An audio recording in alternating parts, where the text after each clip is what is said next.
Now, I wonder whether you've ever seen a tortoiseshell cat. Here we've got one. Binny's her name, isn't it? Bonnie. Here we've got, and isn't she lovely?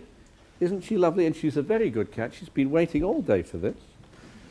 I don't think she's going to go away. And you see, she's a patchwork, isn't she?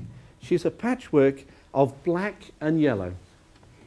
And her parents were probably, I don't know, maybe one of them was black and one was slightly brownish. She's a really lovely cat. I'd better give her back to you. She's getting a bit worried here.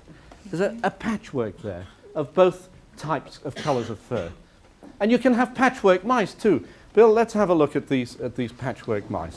Look here, we've got some mice here. And here, you see, the one of the parents is black, right? The other is white.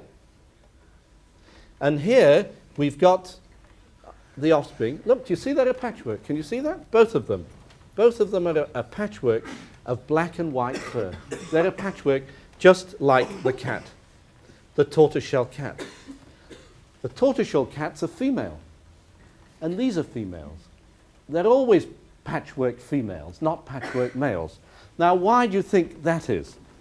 The reason for that is in the sex chromosomes again, the X and the Y. Remember, 2 X's in the female, 1 X and a Y in the male.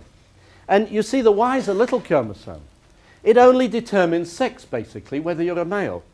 There isn't, as there is for the other chromosomes, which occur in pairs like that, a matching set of genes in the male for the X's. There's only 1 set of X genes, not 2 sets of X genes.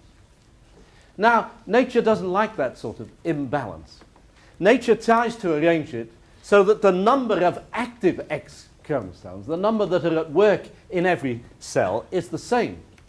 There's only 1 in the males. What happens in the females is either one is at work or the other, never both chromosomes at work. So if one of those chromosomes determines the black color, the X chromosomes, and the other X chromosome determines the white color, you get this patchwork. Some have one of the X's at work, and some have the other of the X chromosomes at work. And that's why you get a patchwork in the females and not in the males.